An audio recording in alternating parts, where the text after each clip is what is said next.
Hi, everybody, and welcome to HRN Live, or our HRN show. I'm Alex Gritchuin. This is Shannon, and of course, this is Melanie. For those that do not know, we also have other respiratory therapists that work remotely, but I wanted to give a quick introduction to our respiratory therapists, because it's not only I that work at HRN, of course, but you see me very commonly. But to make up the whole team, Shannon, Melanie, Amber, and everyone else, of course, Dr. Shaw, Dr. Evans, but I just want to do a quick introductory. So, Shannon, you want to introduce yourself to everybody? Sure. I'm Shannon. I'm one of the respiratory therapists here at HRN. I love working here at HRN, and one of the things that I most love about it is our patients.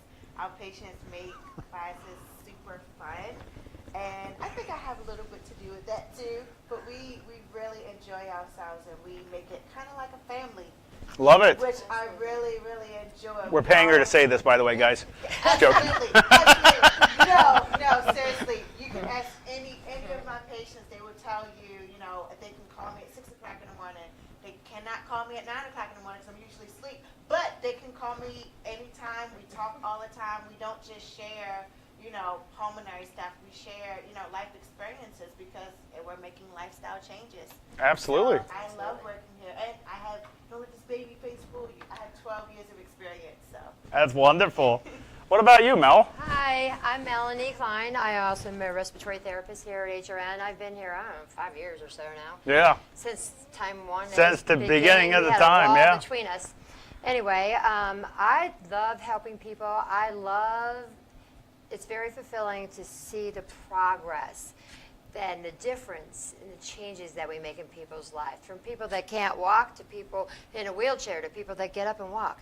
People that can't even put their feet in the pedals, and then they pedal the bike. So I just love watching the difference we make. I have over 13 years experience as well. Well, that's awesome. Were you going to see you guys more often on Facebook? Absolutely. Yes. So keep in tune, guys. Now you're not just going to have me talking about pulmonary rehab and tips and tricks, but you're also going to have others. And just stay tuned with that. Hi, everybody. Hi, Janice. Hi, Janet. Hi, Kenny. Hi everybody. So Melanie is the greatest. What about me? I'm joking. Well, Melanie is the greatest. Alice is great too. Melanie is great, though. She's being very humble because she knows how good she is too. You ever see that Reggie video? Ever see that Reggie video? That was because of her. That was because of her, That's because of Reggie, because Reggie did the work. You got to do the work, but if you do the work, we are here for you. We'll help you every step of the way, night and day. We live to have you feel better, and for you to enjoy a better quality of life. And that being said, absolutely. And she loves boats, apparently. I love boats. She said she wasn't going to see that. I had to bring that up. I love boats. No, well, thank you guys. Thank you very much. You're welcome. All right, they're going to go right back, and I'm going to go ahead and continue. Oh, yeah. All right. As we start out here, if you click on the link above this banner, over here, it'll have a link there where you can get in contact with me about joining into the pulmonary rehab program. Now, I'm going to just reach out. Oh, well, I'm not saying I'm going to reach out. I'm going to reach out, of course, to you. That information goes specifically to me, and I'll just talk to you about any types of pulmonary complications or what problems you're having. And that's the first step of joining into our virtual pulmonary rehab program. It's a remote program, and what that means is that you work out from home remotely. And don't be wary that thinking that this program wouldn't be as successful as a traditional facility, as we've already been proven by numerous studies that this program is actually a lot better in outcomes than a traditional pulmonary rehab program, than a brick and mortar facility. That's a fact whether you like it or not, as we hold a 2.4 hospital readmission rate, which is the lowest nationally, and we have a 98.7% success rate, compliance rate, things like that. So the chance of you improving with us are all the way near 100%. It's 98.7%. Anyways, U.S. news today, I'm going to read this out because printing it out was just too many pages. So I'm going to just read this out to you. On Wednesday, February 7th, 2024, Health Day News, pulmonary rehab can be a lifetime for millions of Americans coping with COPD or other chronic lung ailments. However, new research finds that travel time and cost issues put pulmonary rehab programs out of reach for many patients. How many people suffer from lung disease in general? Doesn't specifically, I'm not talking about specifically COPD, just lung disease in general. How many people in the United States do you think suffer from lung disease? A form of lung disease. Doesn't have to be diagnosed. How many people? You're looking at anything higher than around 27 million people. Okay, and this is just based off of current census. So around 27 million diagnosed, I think it was 21 million, 17 to 21 million people. But there are a lot of people that suffer from lung disease.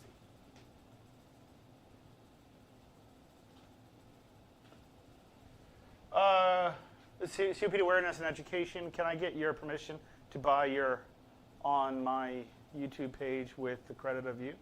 I'm not sure what that means. I'm not sure either. I'll investigate that. Okay. The person on COPD awareness and education, I'm not sure what you're trying to state. Catherine, you're absolutely right. Millions and millions and millions. A lot of, it's okay, no worries. But yes, millions and millions of people, a lot of people. And I mean a lot of people. The percentage is very, very high. Especially for people that were not treated or diagnosed with a certain lung disease. And they just kind of, put it to the side and say, well, it's okay, let me just continue like this, and if it gets worse, then I'll go to my doctor. A lot of people get used to this professional, lousy way of breathing.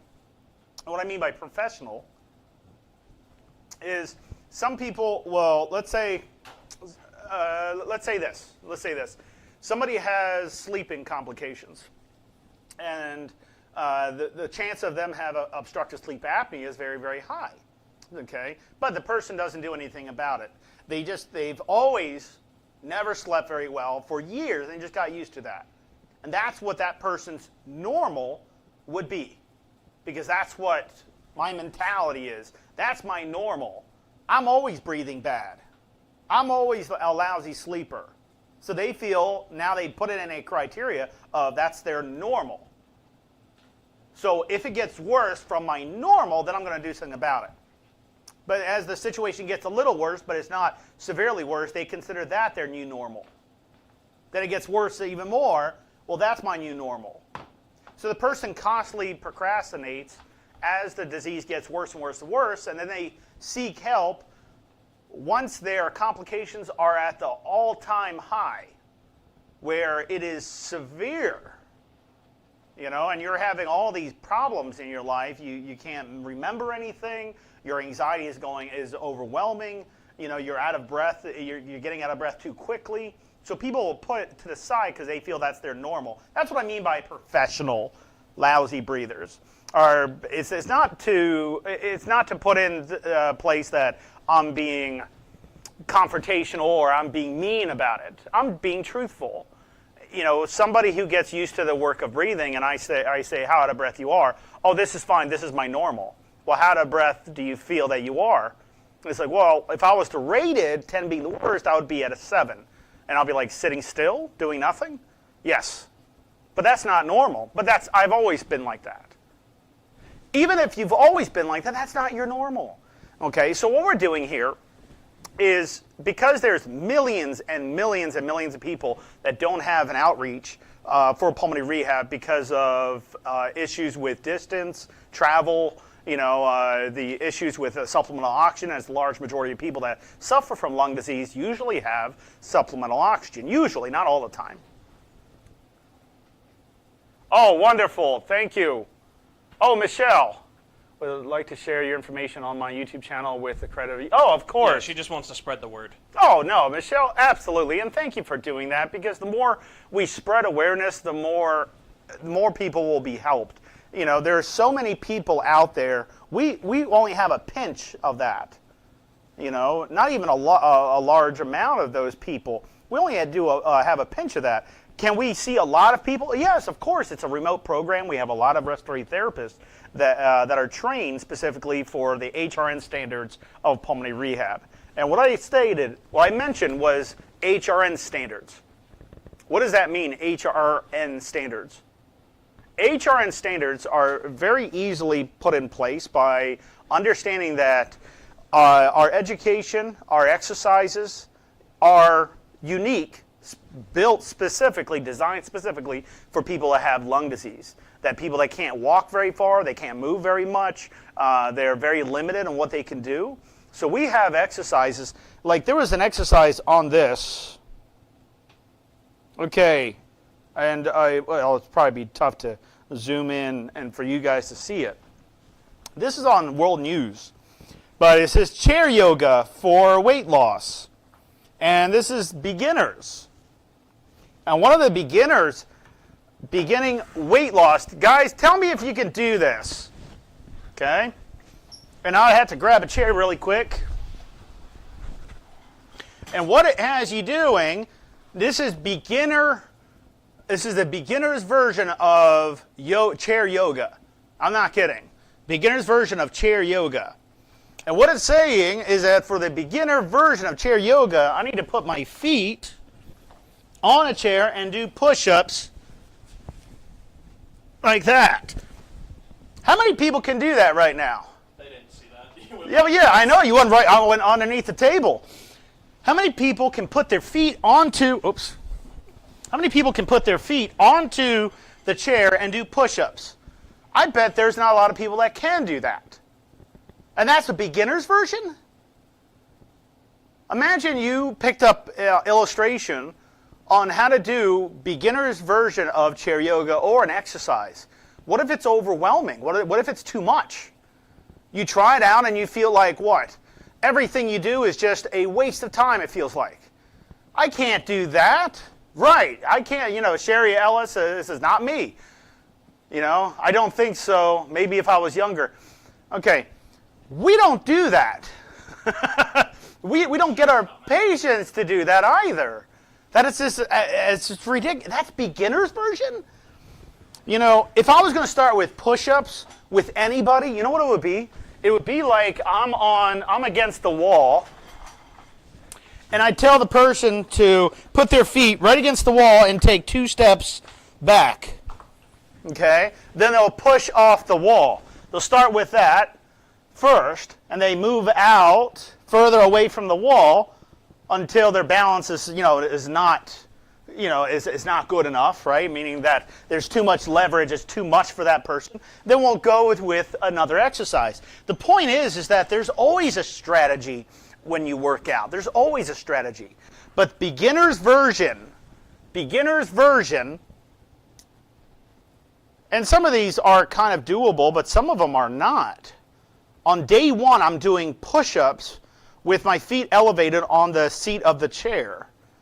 The day 2 is where I am next to the chair, which is doable, is you hold on to the chair, lift your leg up, out, down, slide back. Those can be doable. Now the independent leg squat, I'm not kidding. Day 3, independent leg squat, where I put it's one leg, you put one foot onto your chair and you actually go down and you're lifting all your weight off of one leg. There are people here that can barely even stand up. So beginner's version, that's the same, like if I was going into a gym, that's what I'm going to find. Beginner's versions are going to be things that I probably can't even do, And maybe if I was younger, right? That's crazy. Now advanced, people that are more advanced, see, once we get people to walk further, breathe better, increase in lung functions, weaning off oxygen, all that jazz. Once we get to that part of the exercise in our program, Then we move you to a moderate level, then to an advanced level. But once we get you to the advanced level, and let's say once you graduate successfully from the program, what that means is that your goals have been completed.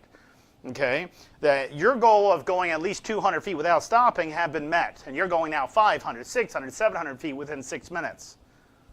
Okay, once those goals have been completed, then basically you are in the new type of title, new name on you, and this is the normal. And what I mean by that is once you graduate, then you can join a gym. Then you can use the beginner version because now you're up to that level. You can go with the beginning version of yoga with you're doing push-ups and stuff because you're going to be up to that level. But you're looking at illustrations, you're looking at different social media places to kind of give you some tips and tricks. The first easy tip and trick to understand is what is causing you out of breath. You have to look at the problem before you can develop a solution. What's causing you out of breath? Is it because of your heart? Is it because of your nutrition? Is it because you're out of shape? Is it because you're, you get out of breath so quickly because you're muscle fatigue, or is it my anxiety? There's so many reasons to have an increased work of breathing. And I get questions sometimes saying, Alex, I get so out of breath, why? Well, what are you doing? I'm just sitting here doing nothing, and I'm very out of breath. I said, what did you do for the last couple hours? Oh, I was just going through bills, but then I just put it to the side. Aha! Your bills is what caused your anxiety. Looking at all your finances, and you look at all your bills, you're like, oh, okay, I got to do this, I got to do rent, I got to do this, I got to do insurance. That's probably what's causing you. If you attack the root of your problem, and sometimes we don't realize that would be our problem. See, you might have looked at it or glanced at it or worked on it for like 10 minutes, but it required like, let's say, an hour.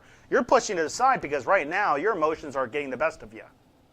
So you push it aside. I'll get back to that later. I'll get back to my bills later. Well, that's going to cause anxiety because you're anxious to get back to it. Even though you dread it, you don't want to do it, that's what's going to happen. Okay? Remember, anybody who's interested in the pulmonary rehab program, I'll still read out this on the U.S. News. But if you're interested in joining the pulmonary rehab program by HRN standards, ours, okay, just click the link above this video and fill out that information. That information goes to me. I'm a practitioner. Pulmonary care practitioner, but that's what I do. You're not giving it to a salesperson or something. You're giving it to me so I can look and see and gather the information and then call you directly and say, hey, Mrs. Smith, go over X, Y, and Z. What seems to be the problem? What's happening with your lungs? I'll go over simple questions. And if I find that you might need pulmonary rehab, I'll just ask you if you want to try us out first. Is there anything wrong with doing that? Trying out? There's nothing wrong with trying out a program. We have that accessible for anybody that is interested in our pulmonary rehab program. And the reason why we do a tryout is because maybe we're not everything you want, but I don't ever see that happening. I definitely don't see that happening, but it's still good to try something out, especially if you're not familiar with it. So try us out. If you haven't done so, a lot of people are raving very high about our pulmonary rehab program. We just rehabilitate the lungs. Okay. Now, of course, we have cardiac that we rehabilitate the heart, but I'm talking specifically on a pulmonary status. Okay. Pulmonary rehab works on people's lungs to get them to breathe better and to live longer.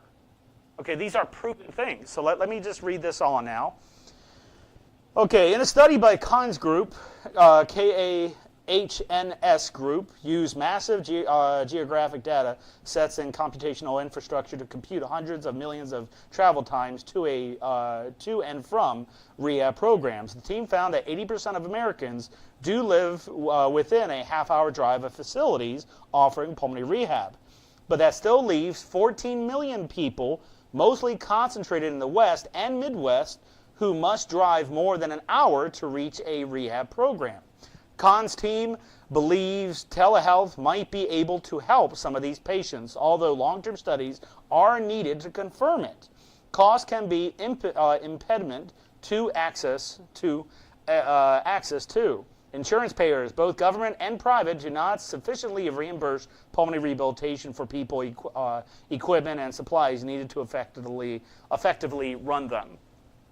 Too often, insurance companies also limit the number of rehab sessions they'll cover for patients, he added. If you're someone with chronic respiratory conditions like advanced COPD, you really need ongoing therapeutic sessions, Khan said. But right now, payers limit patients to a small number of lifetime sessions relative to long-term burden of disease, and that needs to change, of course. So what do we have that helps with that? We have our maintenance program, okay? The pulmonary rehab session is a completely separate animal. If we're also doing remote patient monitoring where we send you a device, also, you can still join our pulmonary rehab program, and we're just being reimbursed because we're a medical company. Medical service company. We're still being reimbursed, paying for your pulmonary rehab, but in a different way. Instead of pulling it from your pulmonary rehab hours, let's say you ran out of hours, you still have an option of joining into pulmonary rehab using remote patient monitoring within our company. So that means there's no out-of-pocket for you. So that means it just goes out to your insurance. So even if your insurance doesn't approve the pulmonary rehab, we still have a way to still monitor you, and that, even though it will be a lower cost for us, but we're willing to take that as long as you're getting your pulmonary rehab. Okay? All this means, all this commotion, all this means is that there is other options. And that's what you want. You want other options. You want an option just in case one didn't work out. We have all those options. We narrow it down to a science. So if you're interested in joining in our pulmonary rehab program, if you're wanting to join in to our rehab program, just click that link above this page. There's a link. John, where's that link?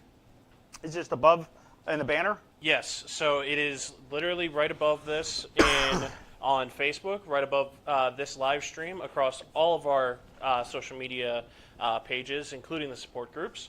Also, it is pinned onto our main page for all of our social media on the support groups across YouTube and X. You can find that in the description. Yeah, remember what X is. It's formerly known as Twitter. Yeah. All right. I have insurance. Do you take insurance? Sherry, of course we take insurance, yes. We take all insurances. But what we do on our end is we just we call your insurance company and just make sure, just like a normal doctor's office, because this is a doctor's office, just a large group of them, But we'll see, we'll look at everything and make sure insurance approves. But if you just want to try out our program, just to try it out, I highly recommend that. And I'll talk to you once you give me your contact information. Please, everyone, don't put your contact information on the comment section of here. Message me. And how you message me is very simple. Just above this page, we just talked about that link. Just click on that. If you're having a hard time, just give us a call. But just click on that, and I will call you. I personally will call you. Absolutely. Okay. That goes to our contact form, guys. So literally, you can just fill that out, and we will put Alex in contact with you. And Sherry, I found your comment in the comments section. I'm going to send you that link personally. Okay. And Jenny Rux, see there, class 1. I haven't gotten an email with the link yet. It's at 2 o'clock or it's either 2 o'clock or 2:30, and that is No. It's 1 o'clock. Okay. So yeah, it's 1 o'clock my time, but we got to give them the right information. Yeah, but when you're going into, you're not going to get an email link. What you do is you go to our website, homerehabnetwork.com. You click on Enter Appointment, and you click on My Picture. So you scroll down all the way down until you see my face, and then you click on the picture to enter the appointment at 1 o'clock. And just make sure it's Eastern Standard Time. So if you're in the western side, Like if you're in California, there's time issues. So just make sure it's Eastern Standard Time, 1 o'clock EST, Eastern Standard Time. Okay. I will pull up our website now, Alex, so that we can demonstrate. Yeah. If you'd like. Yes, I still have. Yes, please do. Bear with me here.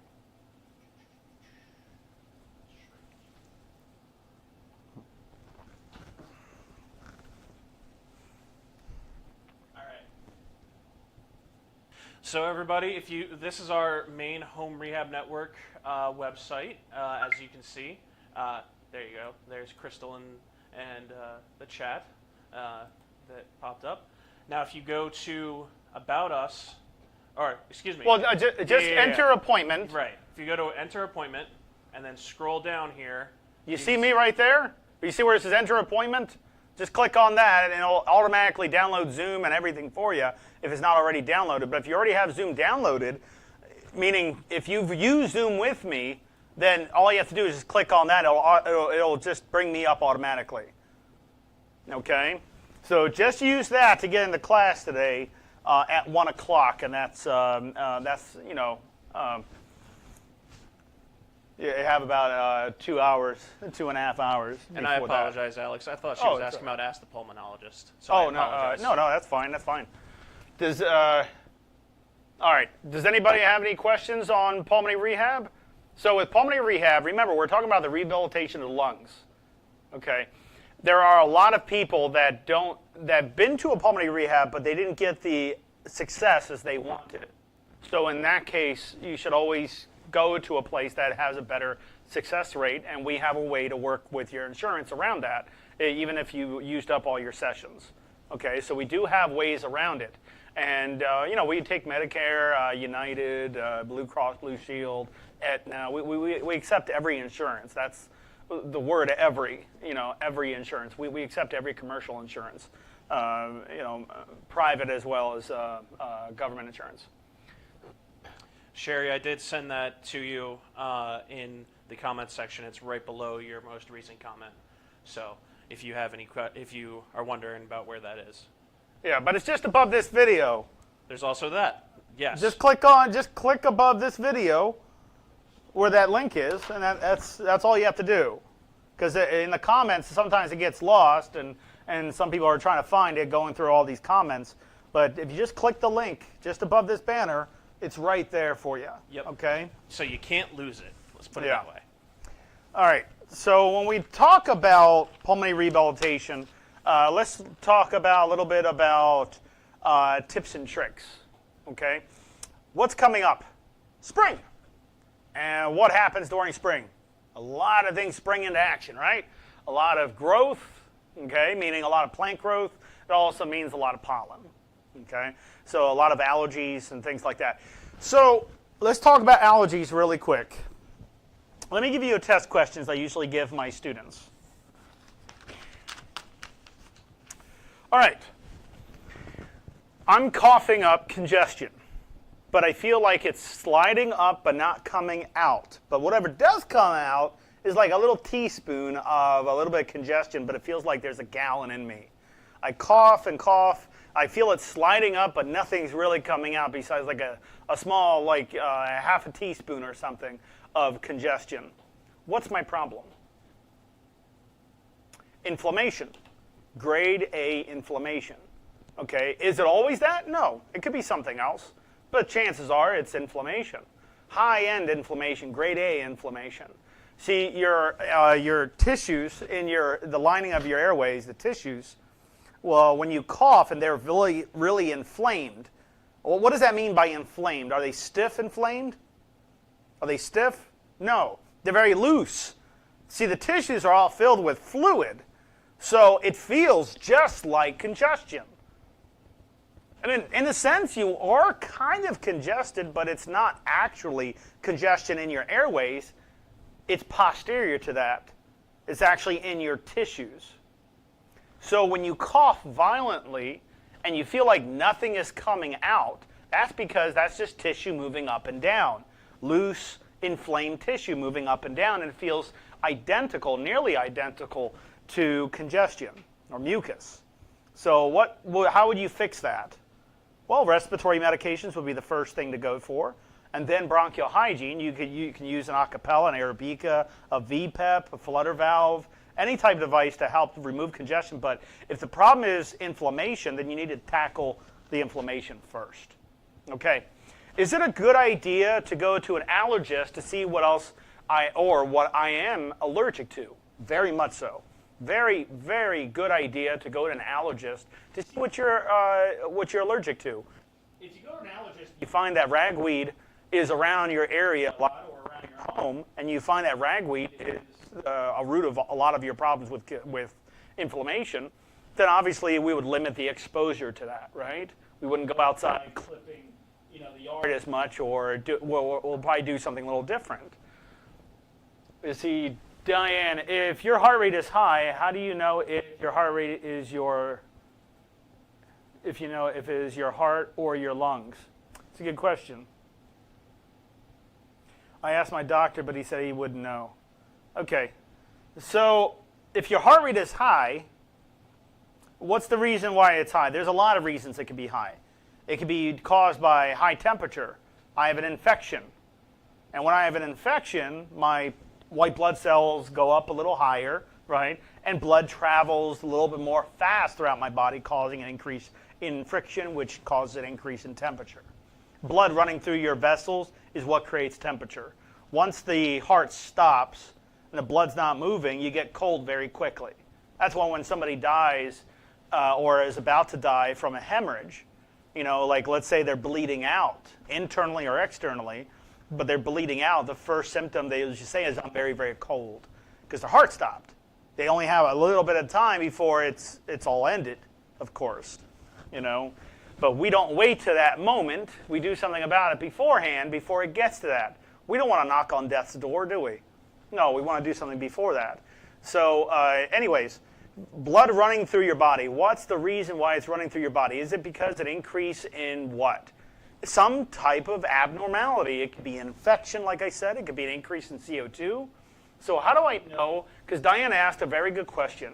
If your heart rate is high, how would you know if it's your heart or your lungs? And the right answer would be we wouldn't.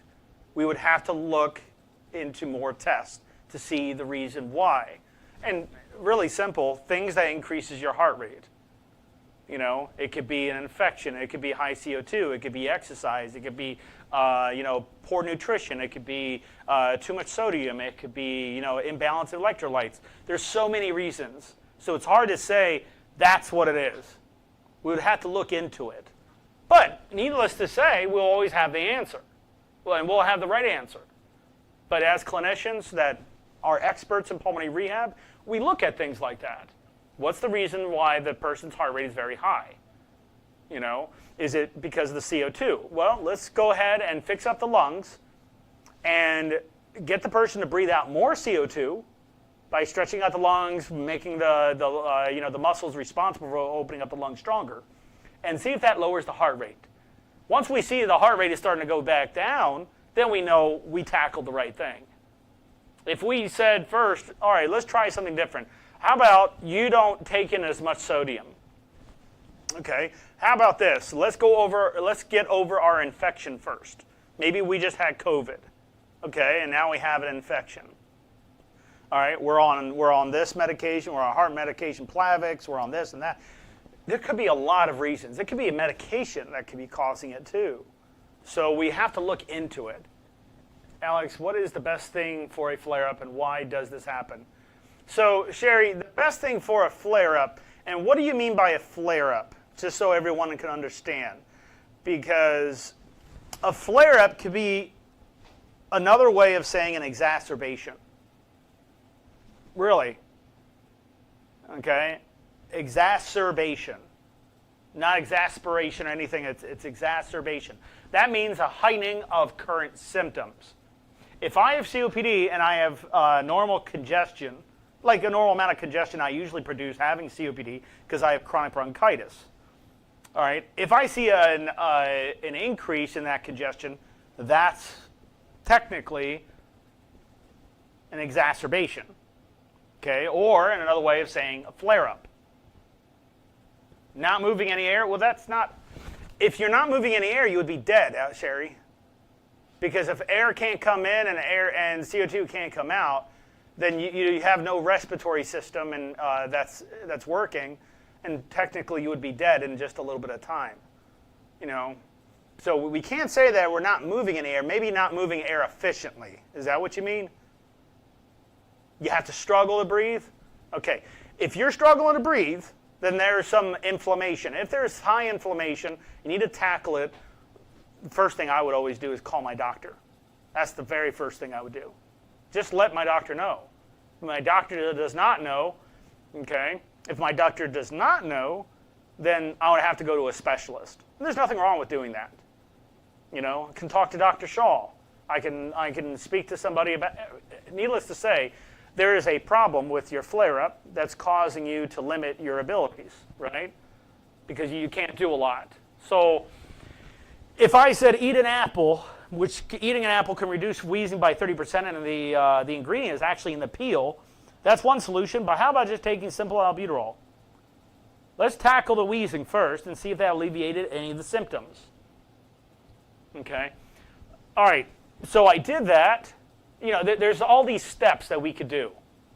But for flare-ups, step 1, call your doctor. Step 2, take whatever your doctor prescribed. If it's not doing you any good, if you feel like your symptoms are not improving, then you want to either call back your doctor, okay? You can get a second opinion, but call your doctor back, just explaining, hey, I've been taking this for 3 days now, and it seems like nothing is working. If that's the case, then you need to see us, because we work with those doctors. You can see us, okay? So if we're seeing you, then we're investigating.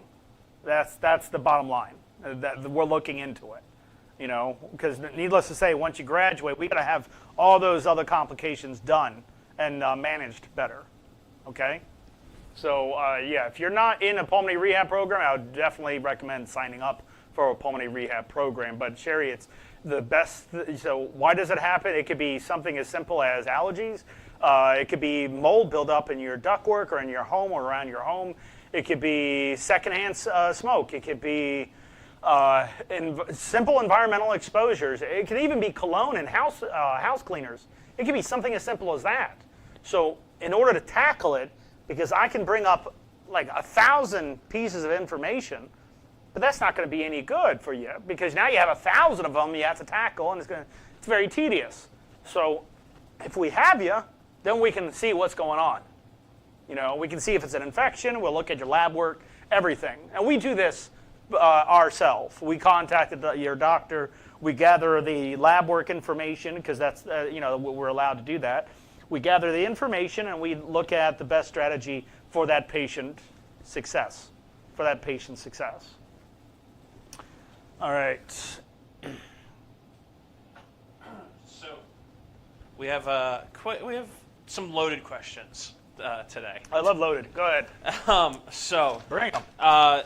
this one, this is just in general, and I want to start you off with this one. Because we kind of touched on it a little bit, but I want to give a more direct answer. How does pulmonary rehab help with my COPD? And that's that loaded question. You know? It's very loaded. Okay. How does pulmonary rehab help with my COPD? You recover from it. You rehabilitate yourself from it. You have COPD. Now you have a well-managed part of COPD. And what does that mean? Your COPD now is not getting worse. Before it was getting worse. And now it's stable. And now it's improved. Before it was end stage, now it's moderate. Before I was on oxygen, now I'm not. Before I was only able to do 20 feet of walking before I have to stop, and now I'm doing 500 feet before I have to stop. Do you understand what pulmonary rehab will do? It changes everything. But you have to join into a pulmonary rehab first. I have a patient that the doctor wanted her to go to, and I can't mention names. I have a patient that a doctor wanted her to go to a pulmonary rehab, but his specific pulmonary rehab. And she stated that she's been to that pulmonary rehab, I think more than one occasion, or at least one specific occasion that she didn't get a lot out of. They didn't teach her how to wean off oxygen. They didn't teach her, not for her to wean off oxygen, but they didn't get her to wean off oxygen. They didn't show her how to breathe correctly with an exercise. They didn't show her how to remove congestion properly. They didn't go over a lot of tips and a lot of tricks and a lot of things they should be going over to help each and every patient. So the doctor says, well, they should have. Well, they didn't. So she said, I'm gonna join HRN, and the doctor said, okay, and I'm sure that doctor would like to see that, see the outcome out of that. And of course, we always supply the outcome data for each and every patient to those doctors. So your doctor is heavily involved in the process of your pulmonary rehab. Okay, they're heavily involved. So to help that loaded question, that's how I answer that one. Is how does pulmonary rehab help? It's made specifically for people with lung disease, specifically. Okay. Thank you for answering that, Alex. Because I think that a lot of people just think, oh, I have to go to this thing. It's to it will help me, but they don't think, no, this is specifically to help you with your disease. Sherry, you said I'm on oxygen 24/7. My doctor said I was stage 4. Can I ever come off oxygen? Of course. That was going to be my next question, actually. Was can you? How does that happen? Is that a similar thing? Yeah. Now you're on your 3rd class of pulmonary rehabilitation. Don't expect it the first week. We have to rehabilitate the lungs first. I wish it was a magic pill, but it has to be consistent. We have to keep it going and keep improving. As we keep improving, then at not the very end, but if it's 3 months, usually on the 2nd month, we're doing weaning trials on you. Okay, just make sure that is being done. I mean, our guys know that they need to do that, but just make sure that if you're weaning off oxygen, don't do it yourself. Just make sure that your assigned clinician, your respiratory therapist that you are seeing, I'm sure that he or she knows that you're on oxygen, but they need to do the proper thing, and they're looking for the volumes to improve first before they wean you off oxygen successfully. Oh, no problem, Sherry, no problem at all. Any other questions?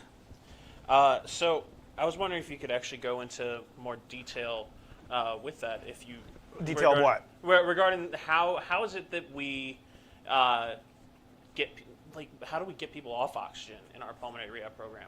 Well, it's not that difficult. Here, let's take a diseased lung. So I have a diseased lung right here. Okay. And each side represents a different type of disease. So this lung, I see a lot of the problems are on the top upper lobes. The bottom part of the lobes don't seem as severe as the ones on the top. Well, that makes a lot of sense because when I breathe in, the first place where that air I just breathe in gets put in what place? In the bottom part of the lung or the top? Well, you just have to understand how a lung opens up. How a lung literally opens up, first it puffs up a little bit, okay? Because air is filling into your airways. So your bronchioles, of course your trachea, your bronchioles, bronchi. So the air has to inflate there first.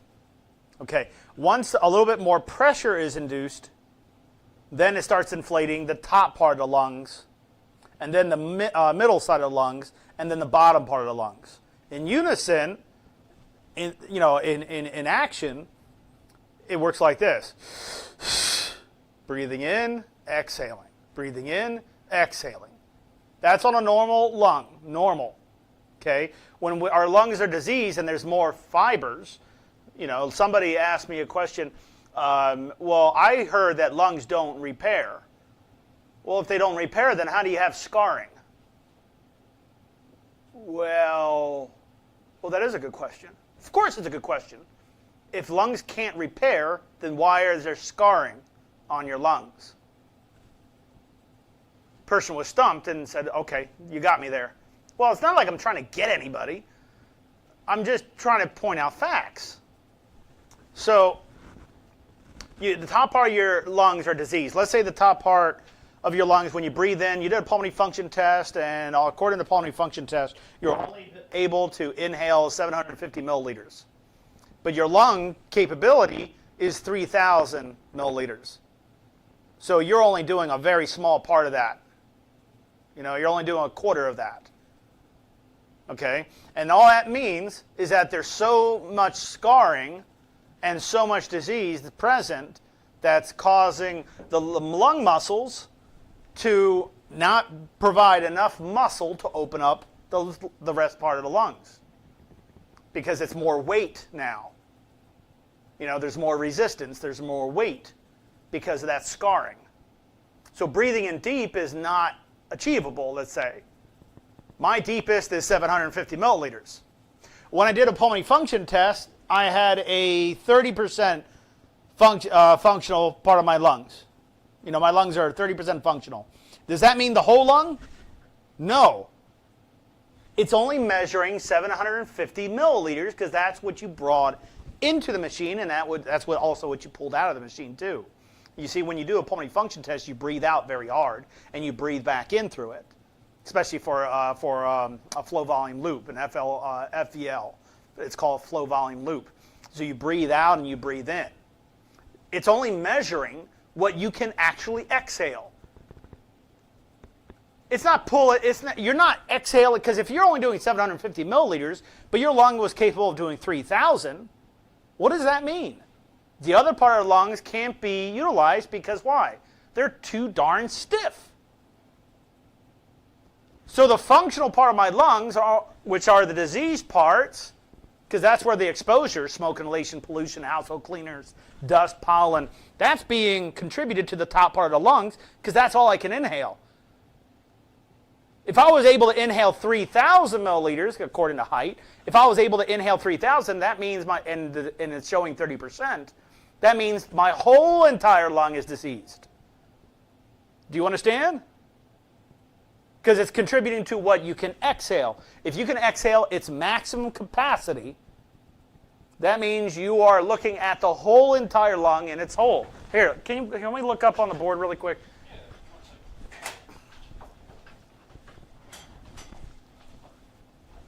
I just want to point this out.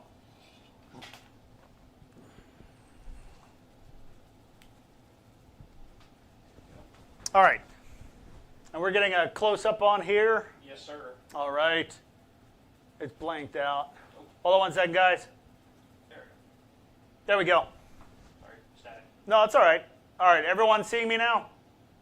Give it a second. It just had there's like a 30-second delay, I think. There we go. All right. So let's take a look at the lungs here, okay? I'm going to just draw up one lung.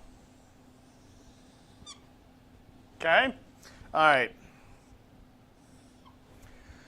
Okay, if this whole entire capacity of the lung is equal to, let's just pretend this is a combination of both lungs.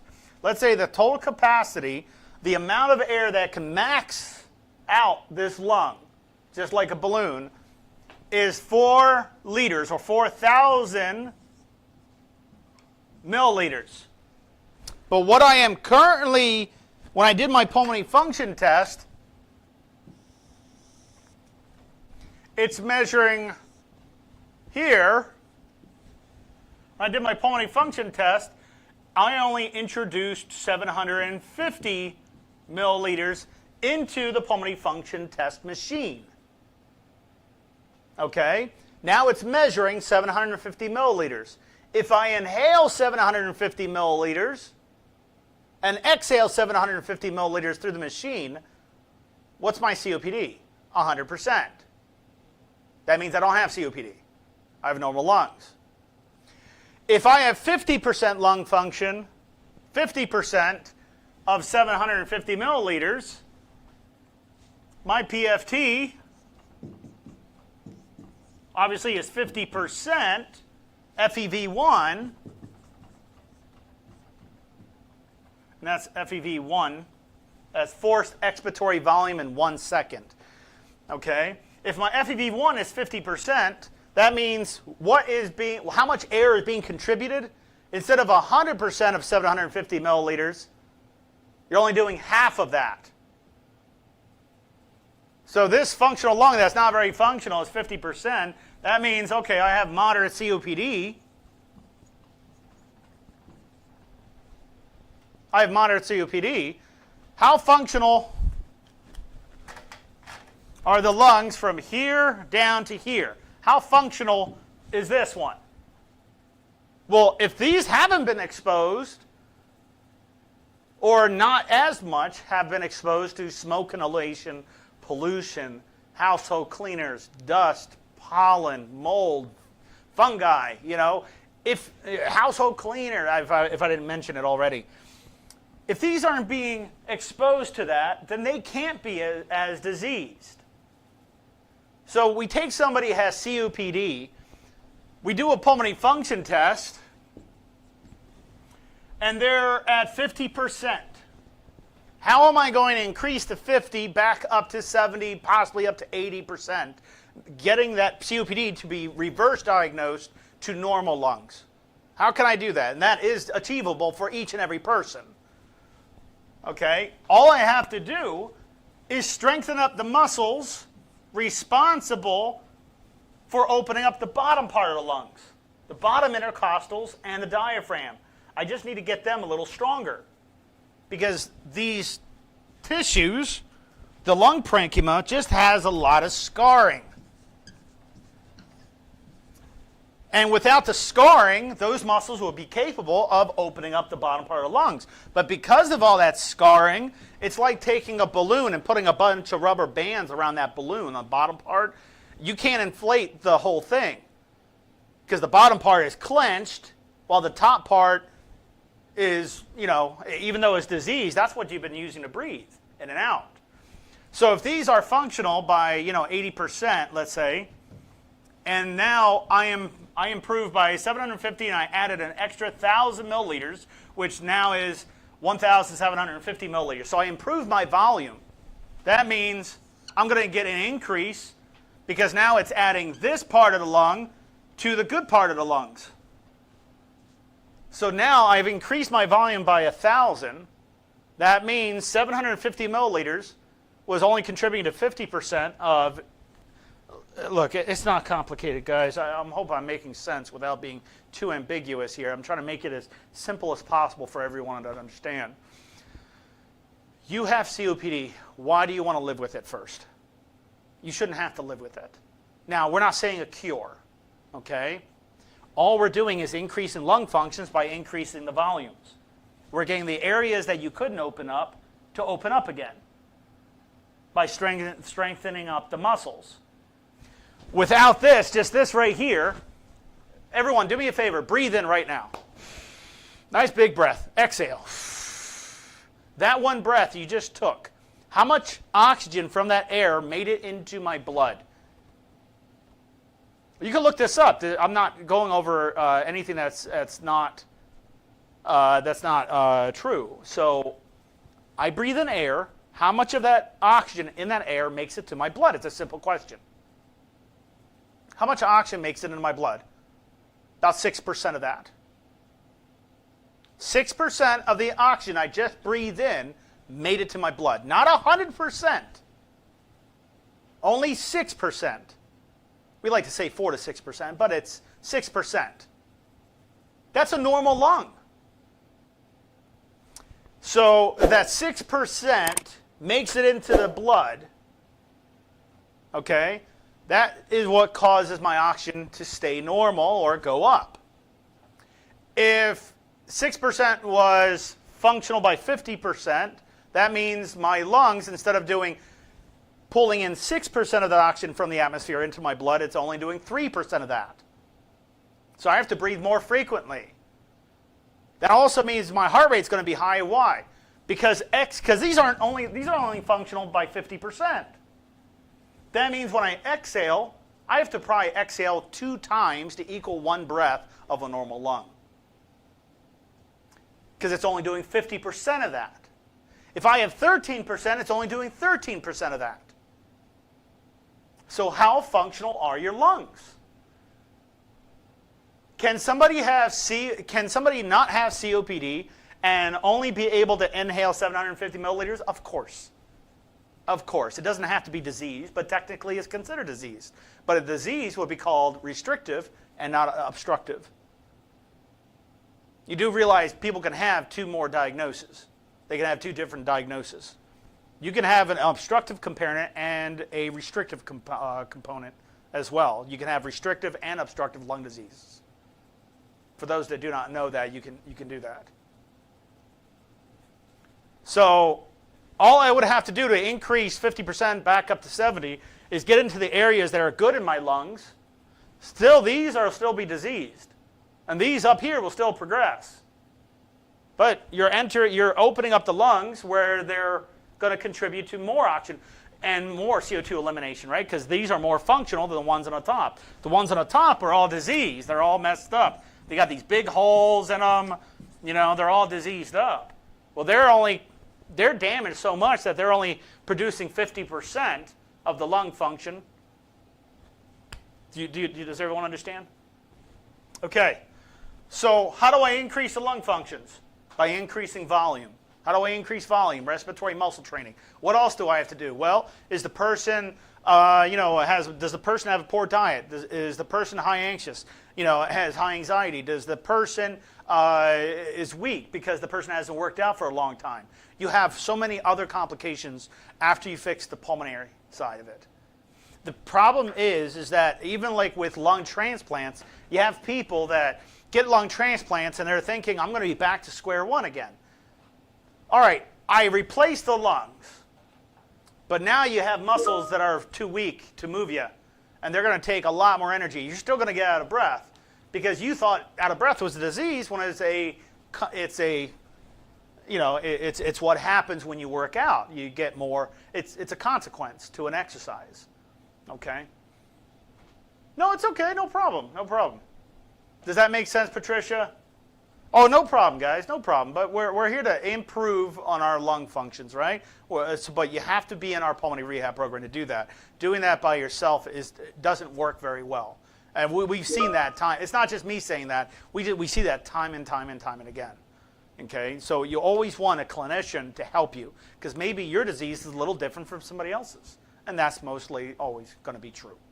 Okay? You can have two people with COPD, but their symptoms are completely different. Somebody's oxygen drops too quickly while somebody with COPD, okay? And remember what COPD is. What is COPD? We understand it's chronic obstructive pulmonary disease, but what is it? What is it? There are 5 types. You have chronic bronchitis, not bronchitis, chronic bronchitis, emphysema, cystic fibrosis, bronchiectasis, and of course, the advanced stages of asthma. When you first get asthma, it's not COPD. When it turns into obstruction later on, as it progresses, it gets worse. So when somebody joins our pulmonary rehab, we always try to explain that continuation into a maintenance program is very, very common and very highly recommended. Does that make sense? Okay, everybody. That's all the time we have for today. Do we have any questions or anything before we sign off? Yes, and I will call you today, so please contact me through that contact sheet.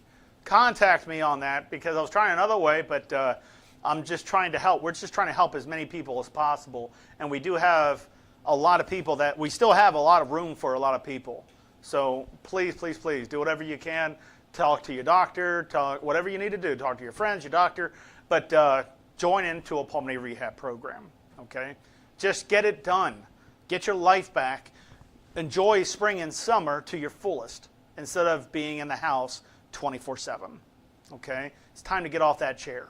Time to get off that seat, okay? I would recommend acting now, not later. Later has been you for a long time, for some people for a long, long time. You're always pushing things to the side. And what's the point of having family, having this vacation plan, doing this, doing that, if you can't even breathe and get out of your chair? Okay? Time to act is right now. The program length is 3 months. You're spending Monday, Wednesday, and Friday, or unless you're seeing me on Tuesday, Wednesday, and Thursday. Okay? Every clinician's time is different. But they set you up with a time. Anyways, you're in session for an hour and a half, 3 days a week. Okay, 3 days a week. And of course, we don't stop for your rehab until your doctor, you yourself, are satisfied with its performance and progress. Okay, if you're progressing and you keep improving, just keep it going if you're improving. Okay, but the chances of you improving are all the way up to sky roof versus any other place that's only 11% successful. That's not us stating that. That's organizations stating that.